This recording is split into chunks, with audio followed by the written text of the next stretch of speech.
How about the Ravens and the Bengals getting together in Cincinnati? Ravens, of course, have got themselves back to 2-2 after an 0-2 start. Bengals started 0-3, and they got their first win last week against the Carolina Panthers. Here is Lamar Jackson. Yesterday we played a great clip about him talking about people not caring about people's bets. Stop going to Lamar if you're not hitting your parlays. That's not his problem. Today he's talking more about the game, the Raven offense humming on all cylinders right now. Henry rushing the ball, him throwing and running. Here's Lamar. Man, he's just playing chess and not checkers out there on that field, and that's basically what it is with our offense, because any given game, depending on what the defense giving us, okay, they stopping the run. So now we just air it out. They stopping the pass. They going cover 2, cover 4 quarters and stuff like that. We running the ball. So it's like it's hard to defend us. That's what I believe. That may be one of the greatest hairdos ever right there. I mean, honestly, I can't even think about what he's saying. Look, I think they're better than the Bengals. I think they found their groove. I thought they looked really good in Dallas. I think they're going to go there and win that game. I think they can beat the Bengals. To me, the Bengals are Chase. That's it. I'm not worried about them. To be honest, they beat the Panthers. Let's calm down here. Everyone got all excited last week because they beat Carolina. They're awful. Who can't beat them? Honestly. I think the Ravens running game right now is a problem for Cincinnati. And then if they start throwing the ball, forget about it. Ravens are the road favorite here on Sunday. Ravens minus 2.5. Total now at 48.5. I do think we will see some points in this game, Scotty. Both of these teams have gone over 3 of their 4 games. We showed you that a couple days ago here on Coast to Coast. I think that we'll get some points between the Ravens and the Bengals. Let's go. I mean, the more the merrier. I like games that go over, that are wild, that are exciting, lots of tutties, lots of props that you can hit, lots of guys scoring your tutty picks. I mean, that's where it's at. These low-scoring, under 36 games suck. They do suck. Nobody likes 13-10 football, unless it's like a blizzard outside. Scored again, the icer. Wow. That one's for you, 4-1. Lindy. Who got that one for you? Welcome 4-1 back, Devils. Cotter with the goal. Well, welcome back, Cotter. The goal. Your boy, that's the great Paul Cotter getting involved for the Devils, making it 4-1 there in Prague, because they're going to play tomorrow also to start the NHL season. All right, next. This game probably won't be as high scoring as the Ravens and the Bengals, and that is our first London game of the year. That's right. The Jets and the Vikings heading across the pond. They are already there. Couple of things we got for you in this one. First, Sam Darnold facing his old team. Now, he's faced the Jets before, Scotty, but this time he's coming in with a 4-0 Viking team. He has been outstanding. He's thrown 1 billion touchdown passes, flying up the MVP board. So, your time as a Jet takes the high road when he's asked about New York. Do you feel the Jets failed you in any way? No, I think, I had a lot of opportunities in New York, and I always felt like I could have played better there. Oh, there you have it. Like, that's, get right out of that problem right there. It's my fault. I didn't play well. Boom. That's the end of it. And he's bounced around, obviously, Carolina, San Francisco, and now back now in Minnesota. So he's had a few stops.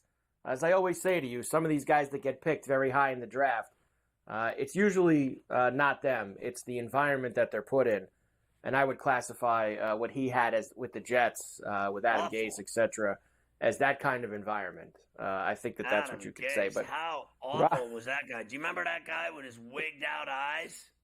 Oh, I remember. I certainly do. Robert Saleh, of course, has been the guy since then. This is him this morning over in London. Some of the London reporters were asking him about if there's pressure to win in New York. What kind of question is that? Pressure in New York?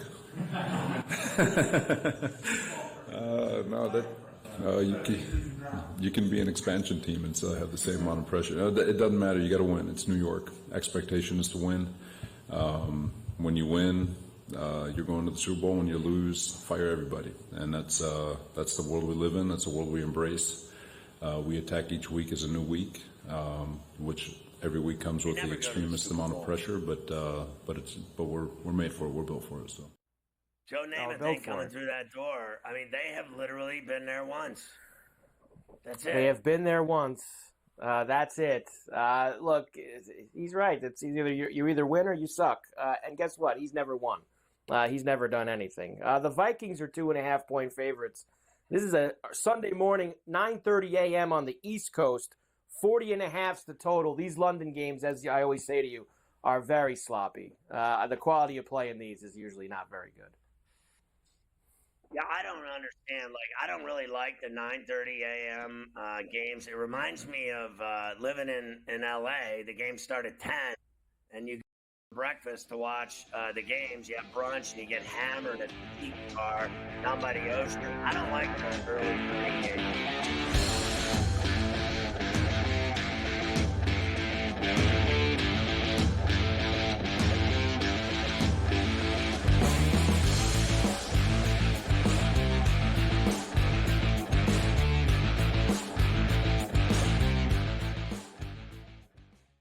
Anyone that's been to a sporting event, the atmosphere before a game, I think Game Time Decisions has that same exact atmosphere. This is our arena. This is what we do. There is going to be an energy to Game Time Decisions that you will feel night in and night out. The excitement you get when you lock your bets in, when you're figuring out what you want to do, we can zone in on the biggest games each night. I want this to be the place that people come to before the games start so they feel as ready as possible to lock in their cards. We are going to hit every single one of those markets that you need to know about. We're going to go through every single thing, and I've got a great team behind me that's going to help me get the job done. There is not going to be a better place, I promise you, than Game Time Decisions to get that new information, react to it, and be able to then bet accordingly. We will have everything at our disposal, and we will use that to our advantage. I'm Kevin Walsh. Tune into Game Time Decisions from 6 to 8 p.m. Eastern on SportsGrid.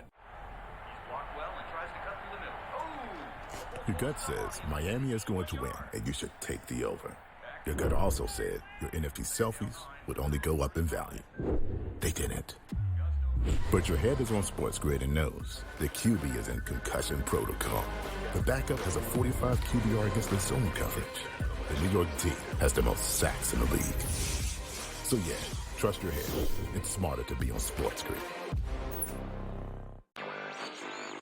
Sunday Night Football, not really much of a matchup here. And the Bills looked so good up until this point. And, to me, it's probably like a one-off for them. The basic thing you have to do against the Ravens, force them to pass and try to use their weapons downfield, get them behind. Because if you can do that, then it takes Derrick Henry a little bit out of the game. But if you get them with momentum coming out of the gate, getting a long touchdown run on the first play. Newswire, only on SportsGrid.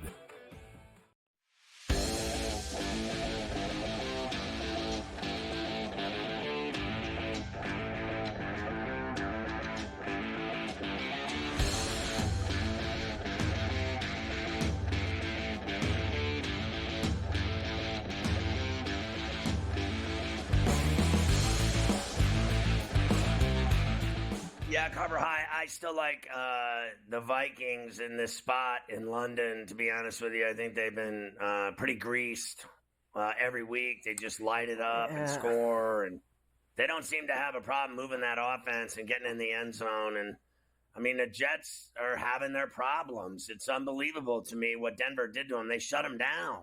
I don't blame anything on the light drizzle. They act like it was pouring at that game. It was just light rain all day in New York last week. You would have thought that they were in North Carolina in the middle of the hurricane the way they played. Seriously. I forget who I was talking to. I actually think it was worse. Oh, it was one of the fathers of one of the kids on Olivia's softball team at practice the other night. Told me he went to the game on Sunday, the Jet Bronco game, and he said it was actually the wettest, the most soaked he's ever been at a Jet game in his life. Now, I don't know how many Jet games he's ever been to, but he told me that it was worse being there than it was on TV. Now, I don't know if I heard Kofsky was there as well. I don't know if Kofsky has the same report or not. But he said that it was extremely wet there. It didn't look as bad. It was a lot worse than what it looked like. But Kofsky agrees. There you go. Kofsky agrees. Being at the game, it was worse. It was bad there, Scotty, at MetLife. Here's what I do know. These London games are nonsense. They're always nonsense. They're always sloppy. They're ugly. The teams are traveling across the world to go play in London. I like the under 40.5 for the Jets and the Vikings. Because they're both going to play defense, huh? And Vikings D, and they're going to ratchet up the blitzes, and they're going to get it all going, and then your Jets defense going to do the same thing and give Minnesota problems? Are they going to cover the spread? 16-13, something like that, Vikings win. So 16-10, 16-13, ugly game. I think it's not going to be pretty to watch. All right. I went to that Jets-Steeler tie game in pouring rain, and it was freezing ice rain. It was freezing. It was ice capades at the game. That game at Jet Life, whatever you want to call it, Snoopy, that was candy ass compared to the game I went to in the freezing icicle rain and a tie game of 16s. Believe me, that was candy ass last week in New York. I went out in that all day. It was raining. I mean, man up. The Bills and the Texans getting together on Sunday, 1 o'clock East kick for these two. It is the Stephon Diggs Bowl. We know he was with the Bills the last several years. Didn't ask to be traded officially, but we know that he wanted out. Bills are eating a ton of cap space for him to play in Houston. Here he is, Scotty, with some of the stuff he was saying earlier this week.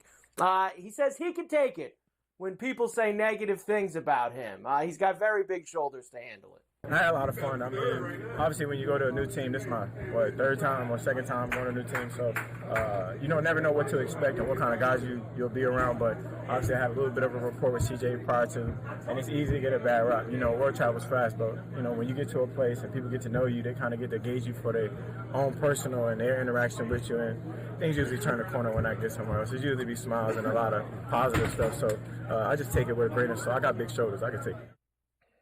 Yeah, I just don't buy his shtick. We've already, the proof's in the pudding.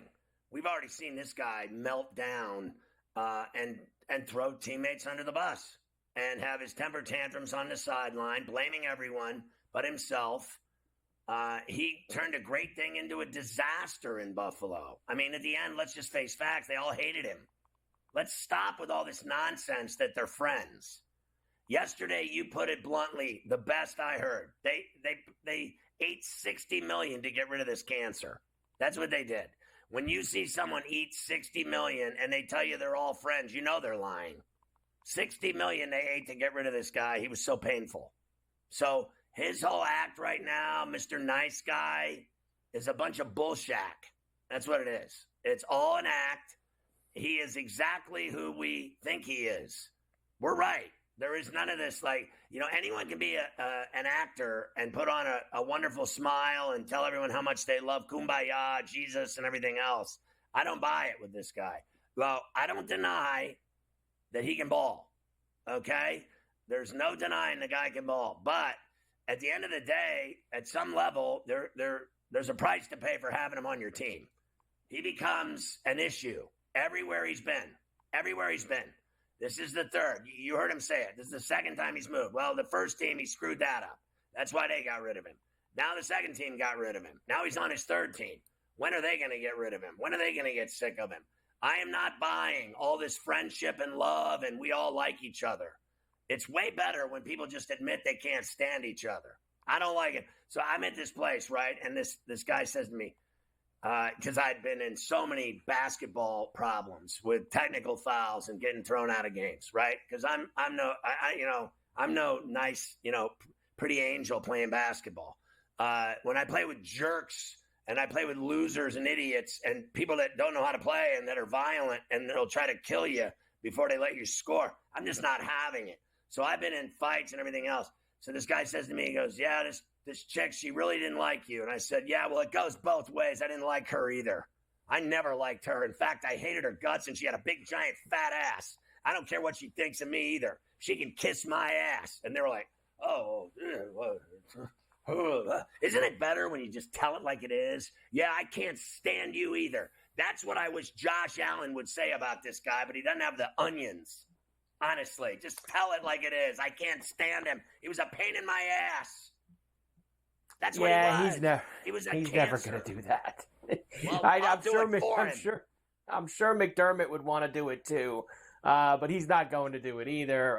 Everybody's going to play nice when they go down to Houston this Sunday as they get together. So much better than not play nice. I told you that by the end of this week, I thought that this would flip. It was Bills minus 1.5 early in the week. Now it is Texans minus 1.5. Now, part of that is also because the Bills did not have a very good injury report today, Scotty. Let's just say that.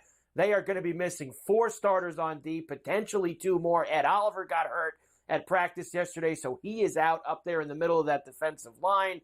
You also are not going to have Khalil Shakir on the offensive side. He is out after that ankle injury that he got last Sunday night. So the Bills have got a lot of injuries heading to Houston, and now the Texans are favored. Well, they should be. I didn't know it was that drastic. It's got to be the Texans then to play. You can't have your whole team out and then expect to win. It's okay to have a couple of guys out, not the whole team. When the whole team's out, you got to go the other way. You got big problems. I know they still got the quarterback, but still, I feel like he's going to have to do it himself because it doesn't sound like there's going to be a full defensive effort to stop C.J. Stroud, Stephon Diggs, and the Houston offense. Probably not. Just kill him. Probably not, I would have to say. All right, next, of course, Jaden Daniels has gotten out to an amazing start as the Washington Commander quarterback, out to 3-1. They are scoring tons of points every week, and they return home after a couple of wins on the road. The Browns will be waiting for them, Scotty. Let's start with Daniels and dealing with some rising success that he is having. Man, the main thing is keeping the main thing, man. That's football. How can I get better each and every week? Not get caught up in what people are saying or anything, because none of that really matters, because I could be playing good and playing bad and people be thinking the opposite. So it's staying level-headed, go out there and just focus on what's up, what's now, and be where my feet are. Listen, let's just get real here for a second. This guy's already dealt with it at LSU. When you play at LSU and you win the Heisman Trophy, I think you know a thing or two about stress, pressure, expectations, people talking about you, people giving you lofty expectations, all the rest. He's already tasted all that. He's already been through all that. I think he's unfazed by the moment or being in the NFL. I just think, Mike, he's just a big-time football player at the college level and at the pro level. He's going to have a great career, barring injury. He is a magnificent talent, and he's better than Caleb Williams. He's better than Caleb Williams, hands down. I mean, it's so obvious it's not even funny. Washington is a 3-point favorite now at home. There were some 3.5s for most of the week, but now a flat 3, 43.5 with Deshaun Watson and the Browns, who, of course, lost in Vegas last week. Yeah, I mean, Gino might be onto something here. This might be a better game than it looks as advertised. I think it's just too easy to say Washington. I want it to be Washington. I think that they're better than the Browns. The Browns looked bad last week in Vegas. Are they going to do it again, just keep losing? Or are they going to give Washington problems? They might cover that number. They might very well cover the number. That's a dangerous game if you ask me. I think it just looks too easy. Anything that looks too easy in the NFL, run for your life. I agree. If I'm going anywhere here, it might be the Browns. I gotta see a little bit more from Washington. I think it's very impressive what they've done the last 2 weeks against Cincinnati and Arizona, both on the road. But now the script flips a little bit, right, Scotty? They were dogs the last 2 weeks. Everyone's taking them as dogs. Now You're asking them to lay it, right? You're asking them to start laying now because they're getting so much juice. Let's see if they can handle that, even at home at the dump, and if they can get some things done. So I'm with you. I think it's more Cleveland for me, maybe, grabbing some points here than anything else for this week. I mean, all right. they look good. They look do. good. There's no denying that offense looks like, tuned up. And if they smash them this week, if they smash Cleveland this week like they've done the last couple of weeks, then I'll be even more of a believer. I'll start to think maybe they can cover some numbers and that offense is for real. But I still want to see a little bit more before I can fully jump in the pool with them and be down. If they keep winning, they're going to be in the conversation for that division because the Eagles are phony. Of course, we always have Mike Tomlin on Friday leading into the Pittsburgh Steelers game. I will tell you also about this game. The Cowboys just put out their injury report. Micah Parsons officially out on Sunday night at the place the Steelers play. I know there were some people who actually thought there was a possibility that could happen. It isn't. No Parsons there. Here it is, Mike Tomlin's weekly words of wisdom, this time focusing on the long-standing Cowboys-Steeler rivalry. You know, the strength of the brand, of the brands, is something that is to be respected. But I respect that every day, man, when I get out of that car in this parking lot. It's a responsibility to represent the black and gold, and I would imagine the guys in Dallas feel the same way. Wrong. You can't put a price tag on standards and legacy, and both organizations have that. We walk on the ground that's been paved for us by those that have come before us, and so we feel really blessed and honored to do so, and I'm sure that will be reflected in the way that both teams play this weekend. There it is. We walk on the streets, on the stones that those have laid before us. I mean, you got to love Mike when he does all this stuff every week. It's outstanding content. It really is. So Sunday night at the place the Steelers play is where we will be. Of course, now -2.5 for the Steelers. 43.5 is the total. Who do you like here, Mike? I just feel like, I'm worried about Dak Prescott. And at the same time, with no Lawrence, no Parsons, I think the Steelers have a shot here to win this game Sunday night in Pittsburgh by a field goal or more. And let's see if they can get it going. The running game that's been working. Let's get the passing game going. Let's hit Freiermuth. Let's hit Pickens. Let's go. The Steelers have to take advantage of the Cowboys' weaknesses. They do have to do that, but I know you're not going to be happy with me. I think I'm on the other side this week. I think the Cowboys are going to go into the place the Steelers play and find a way. I'm going to take that 2.5 points with the Cowboys on Sunday night, Scotty. I know. You hate me already. It's like an Islander Penguin thing. Well, early in the week, I was on them. I know. Too many injuries. And you finally you went back to the other side. So I'm gonna go to the Cowboys. That you talking about it early in the week is what kind of shifted me towards the Cowboys for this week. Some of the stuff that you were saying.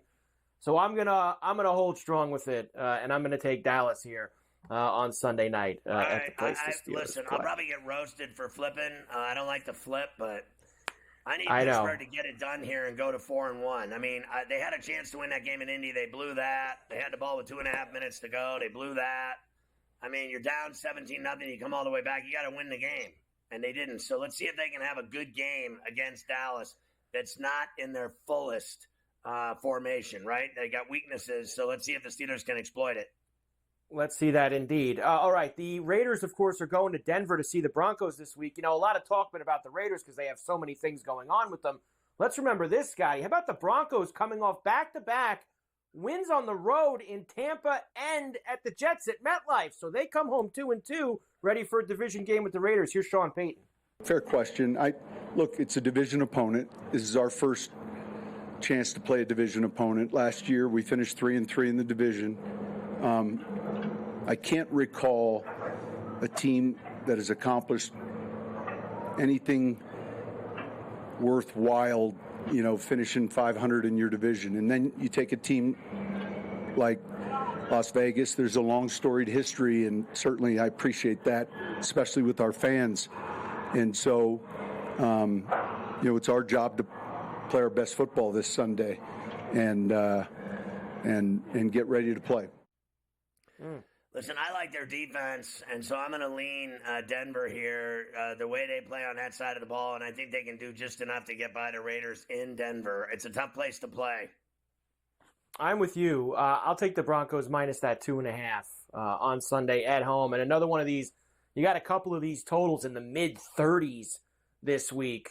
This is a 35.5. We've seen both teams sputter offensively. You know you're not going to have Adams for the Raiders. Might be like I said about the Jet-Viking game. Ugly, 16-10, something like that this week in Denver. So another under there in the Mile High City. All right. Yeah, I got a few more to finish off here before we move on to some other things. The Giants will head out to Seattle late window on Sunday. You talked with a couple things with Doc about this already. Malik Neighbors out for the Giants. Doesn't sound like they're going to have Devin Singletary either as they hit the streets. Minus 6.5 for the Seahawks, 42.5 the total.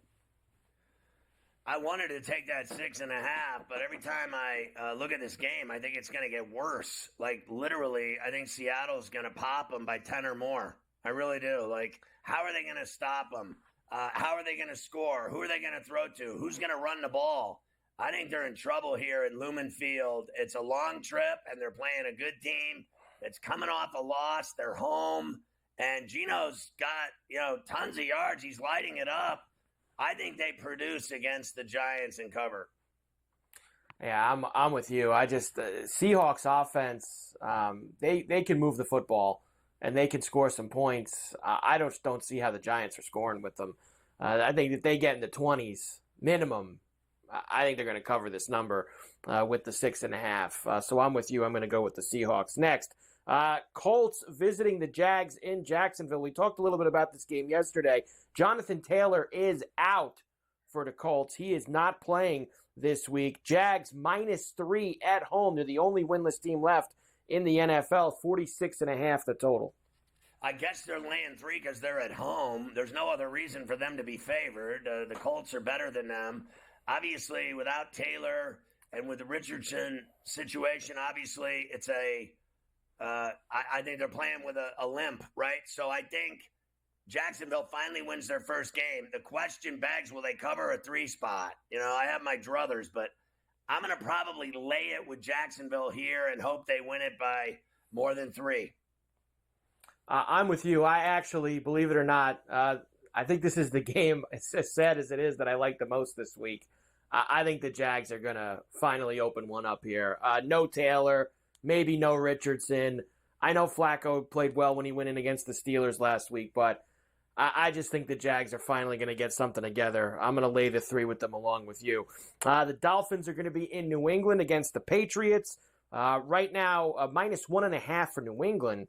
35.5 the total. I did see today that the Dolphins might get Mostert back and even, maybe on a limited basis, Odell Beckham Jr., all that sounds nice, but guess what? They've had Tyreek Hill and Jalen Waddle and Achane the last few weeks. It's not like those guys haven't been playing. They don't have a quarterback, so they can bring all the other shiny toys out on the field, Scotty. They're not scoring any points. Yeah, I don't want any part of this game. I like the under. That's where I'm at on this. I'm not betting on either one of those teams. I like the under as well. Under 35.5. Those 2 games with the mid-30s, I like the under in both of them. And you did send me this note, and I'll mention it, because we've talked about this a lot. The NFL is not going to get involved with Tua's potential return. They are going to let the doctors there handle it. They tell him that he's cleared to play, and he wants to play. He's going to play. It doesn't sound like they're going to get involved whatsoever with that situation. They're going to let him make the fateful decision himself because he's not going to listen to anyone. He's going to do what he wants, which is play football, and then the inevitable will happen. He will get his bell rung again. As sure as I'm sitting here, he's going to have another concussion and then another, and then eventually he's going to be essentially brain dead. Like, I'm not kidding. This is, it is amazing to me, truly unbelievable that they're going to continue to let this guy go out and get his head smashed in. I mean, honestly, like, it's almost criminal. To me, it's becoming a joke. And now that they're like, saying literally, we're not going to get involved. We do protocols, and then it's up to you to go kill yourself. I mean, honestly, that's what he's doing. He's chipping away at his life, in my opinion, by continuing to play NFL football and take shots. He can't take a hit. We've already seen that. All you have to do is hit him, and he's out. He's concussed. So, and not only that, he's in full he's wigging out his fingers. He's like, this guy has, it's just one after the next, and it keeps getting worse and worse and worse. How stupid do you have to be to let this guy keep playing pro football? I don't care what anyone says. I'm not listening to anybody. Tell me that guy is safe on an NFL football field with as loose and rattled as his brain is. I mean, honestly, he's cooked. Yeah, it has not been good. We'll see. That decision is going to come down in the next couple of weeks. Panthers into Chicago. He just can't take a hit. He's really talented, but I don't care. Yeah. He can't take a hit. This is the NFL. This isn't Pop Very, Warner. very unfortunate. Panthers into Chicago against the Bears. Of course, Caleb Williams is a Bear because of how bad the Panthers were last year with that top overall pick. -3.5, 41.5 here is the total. I kind of like the Red Rifle getting 3.5 in Chicago on Sunday. Going with the Red Rifle, Andy Dalton in Chicago. I still like the Bears defense here to give them problems in Chicago to win this game. Look, I don't think it's going to be pretty, that's for sure, with those two getting together. Probably won't be the best game of the day, the Panthers and the Bears. The Cardinals to San Francisco against the Niners. Niners laying 7.5, 49.5 the total here. I just want to see it. I really do. I want to see Arizona give them problems and cover that number. That's what I'm like. I'm all in on that. I want to see that happen. Probably won't happen, but that's what I want to see happen. This team's 2-2, and everybody thinks they're going to the Super Bowl as always, and I just want to see them lose. I don't care about anything else. I want to see Arizona go in there and punk them. Give me the points. Anything could happen. The Packers are coming off a loss at home. They're also going to be a little thinner at wide receiver. It sounds like Watson and Dobbs both doubtful is what they were listed on the injury report that just came out. I know Doc gave you some word on that too. Either way, Packers are 3-point road favorites here at SoFi with one of our bigger totals of the week, 48.5. That sounds like a wild game if they're right about that number. So give me the Rams in a wild game in L.A. Why not? I'll take a wild game. I'm always good for the wild. I know we're taking some unders here today, but that's because those games, they suck. That's why we're taking some unders look today. bad so far to me. He hasn't done anything. Now he could bust out, but he hasn't done anything yet that I've been impressed with. I thought before he got hurt in the Eagle game, I thought he played pretty well. Obviously, he missed a bunch of games, and last week, he probably has come back a little quick. To be quite honest with you. I mean, that was an injury that everyone said was going to take 4 to 6 weeks. Yeah. And he was back in 3. So I'm sure that there's still going to be some time here for him. Screw him. We'll see how he plays. Screw him. You're out there. Hey, if you're playing, you can't say anything about injuries. You're playing, that's it. It's done. You're out there. I don't want to hear about it ever. Speaking of injuries, and Doc also mentioned this, Rashee Rice, IR. I heard Reed say we're going to wait, let the swelling go down, and we're going to do. Here's the other thing I'm going to say to you, and this will bother the hell out of me if the league does this. The league had already made it clear that they were not going to get involved with any kind of discipline for him or any kind of legal stuff. His court date's not till I think it's December or January. And now that he's hurt and he's going to miss time, I've seen people suggest that they should ramp up their investigation and suspend him this year since he's hurt. And that's not how it works. No. It doesn't work like that. So he's hurt, your problem. Next year, suspension, your problem. That's how it works, Scotty. Yeah. I don't want to hear this nonsense. They better not move up and try to suspend him this year because they were never planning on doing that. Every insider all over the world, they're going to let this season play. He's going to play this year, and then they'll do all the discipline from the league level for next season. Well, it better stay that way. I don't care that he misses the whole year. How about it's starting to get a little ridiculous with the league cooking the chief stew for him? And that will be that. Game, every call, everything goes their way. They get it. How about anyone else? He's sitting during games when he's healthy. That's how it works. Let's stop with all this other bullshit. Nonsense that I saw that floating around today. The Chiefs, of course, play on Monday night, so we will discuss that more on Monday here on Coast to Coast. They have the Saints at Arrowhead, and we will do more there. All right, how about we get to the tutties for Sunday. Everybody likes touchdowns, and we would like to stay rolling here for us. All right, first of all, look, you had to do it because here's why. Whether you like it or not, you know that this guy is going to take Stroud and the offensive coordinator Slowick. He's going to get all of them to the side and say, I got to score today.